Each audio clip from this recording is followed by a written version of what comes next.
Selamat pagi kepada Pak Budi yang saya hormati dan saya hargai, dan pada teman-teman. Pada kali ini saya kelompok Ekosinsrem akan menjelaskan tentang bersikap saintisme dalam film A Beautiful Mind.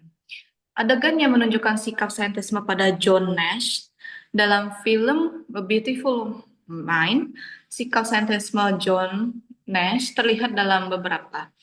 Satu, ketika Nash menyusun teori permainan di bar, dalam adegan ini Nash dan teman-temannya sedang berada di sebuah bar, lalu mereka melihat sekelompok wanita, termasuk seorang wanita berambut pirang yang menarik perhatian mereka.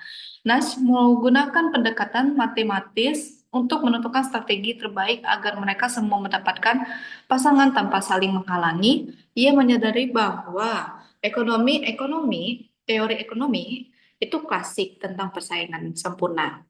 Tidak selalu optimal ya. Terus dari sinilah dia merumuskan konsep equilibrium Nash. Sikap saintisme ini, Nash menunjukkan bahwa segala hal, termasuk interaksi sosial dan hubungan manusia, bisa dijelaskan menggunakan prinsip-prinsip ilmiah, terutama matematika. Saat Nash obsesif dengan pola-pola di majalah dan kode rahasia, Nash mulai melihat pola tersembunyi dalam surat kabar dan majalah. Lalu ia merasa tuh bahwa kode rahasia itu belum perlu dipecahkan. Ia percaya bahwa angka-angka dan pola dia secara untuk memahami dunia, bahkan titik obsesifnya.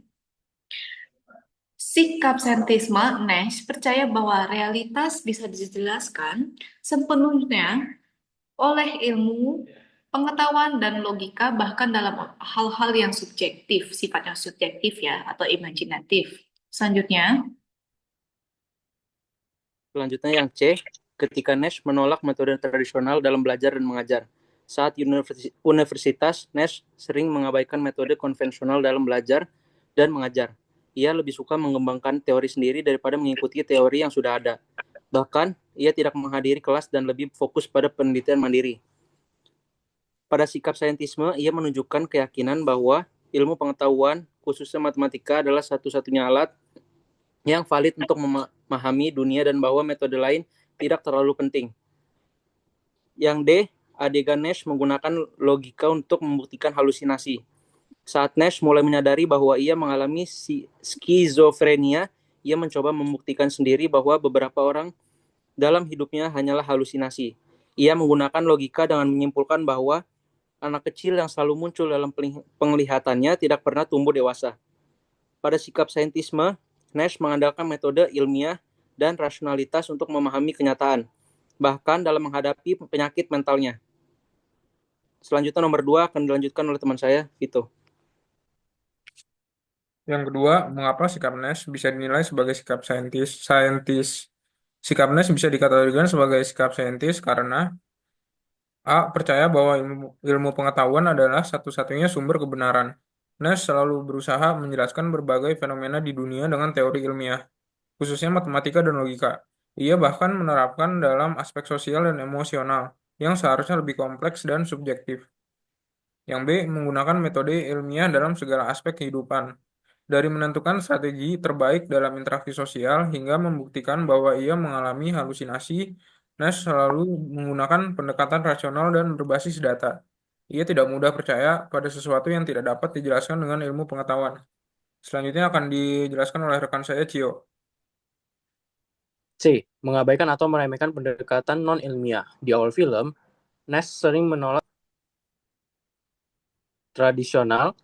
Ia juga sulit memahami aspek emosional atau sosial tanpa bantuan pendekatan matematis. Sikap ini menunjukkan kepercayaannya yang kuat pada sains sebagai satu-satunya cara memahami dunia. D. Menjadikan rasionalitas sebagai panduan utama. Meskipun Nash akhirnya menerima kenyataan bahwa tidak semua hal bisa dijelaskan dengan sains, pada awalnya ia sangat bergantung pada rasionalitas.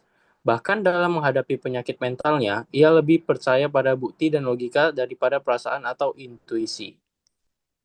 Selanjutnya kesimpulan.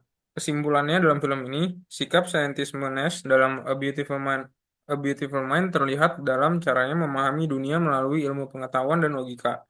Meskipun ini membantunya dalam bidang akademik, sikap ini juga membuatnya sulit memahami aspek emosional dan sosial. Namun, seiring waktu, ia belajar bahwa tidak semua hal bisa dijelaskan dengan sains, dan ia mulai menemukan keseimbangan dalam hidupnya. Sekian jawaban dari kelompok kami. Terima kasih.